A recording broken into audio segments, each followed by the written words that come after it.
Thank you. Good morning. Please sit down.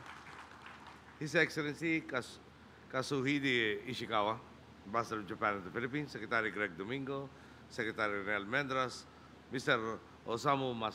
Masuko, Mr. Hiko Saburo Shibata, Mr. Yoji Sato, Representative Dan Fernandez, Representative John Mendoza, Governor Ramil Hernandez, Mayor Arlene Arcillas, Director General Lilia de Lima, Mr. Johnny Santos, officials and employees of Mitsubishi Motors Corporation and Sojitz Corporation, fellow workers of government, honored guests, mga minamahal kong kababayan, magandang umaga po sa inyo lahat.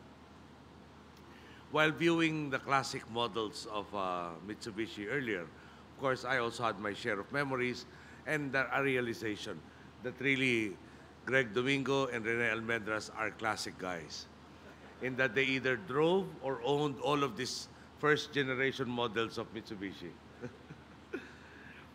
In 1964, Mitsubishi Motors Philippines Corporation began its operations in Cainta, Rizal. Since that time, over 50 years have passed, making MMPC the longest-staying automotive company in the Philippines. As if this were not achievement enough, it is worth noting that your growth was hard-won through some of the most tumultuous periods in our history. Mitsubishi Philippines found a way to stand by their commitment to the Filipino people and to continue growing through the long years of the dictatorship and the coups that threatened stability during my mother's presidency. That is why I made it a point to be here today, to recognize the depth of the partnership you have forged with my countrymen, a partnership that has already led to much success. For instance, as Mr. Masuko mentioned earlier, you were the first automobile manufacturer to reach 500,000 units of cumulative production in the Philippines. I am also told that in 2014, MMPC had the second largest market share, with more than 50,000 units sold, due in large part to your commitment to customer care and satisfaction.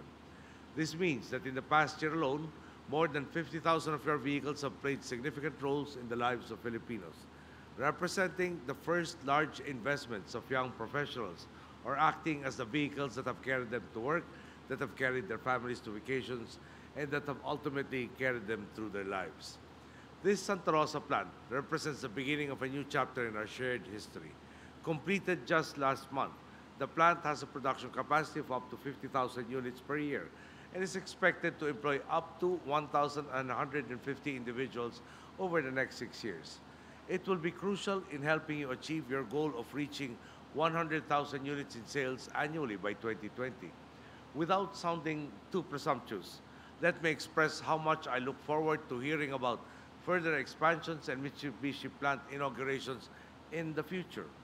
By that time, I will probably no longer be invited to events like these as president, but rest assured, I will still cheer you on as a private citizen. All jokes aside, the goals that Mitsubishi Philippines has set for itself speak strongly of your optimism for our country's prospects. Economic growth has been strong and resilient these past few years, even with the calamities that our country had to endure. Even better, while remittances from Filipinos abroad still play a role in boosting the economy, our growth is increasingly being driven by industry. The strong performance of other sectors likewise aids in creating new markets. For instance, there is supposed to be a very specific market for automobile sales to employees in the business process outsourcing industry. In all your plans, you have demonstrated not only a confidence in the market, but also in the capacity of the Filipino people to become strong and able partners in building your business. The length of your stay here has shown you exactly how talented, how service-oriented, and how loyal the Filipino worker is. In fact, I am told that some of Mitsubishi Motors Philippines personnel, at least in your Cainta plant, are already second-generation employees. This partnership is embodied in initiatives such as the Kasanayan at Hanapbuhay or KasH program, which in English means a skills training and livelihood program. By working together, MMPC, the Mitsubishi Motors Workers Union Philippines, our Department of Labor and Environment, and our Technical Educational and Skills Development Authority, TESDA, have been able to provide valuable work experience to its beneficiaries. In 2014, there were 70 graduates from this program, a small number of which were absorbed into their corporation as regular employees. We are hopeful that even larger numbers will follow in the future.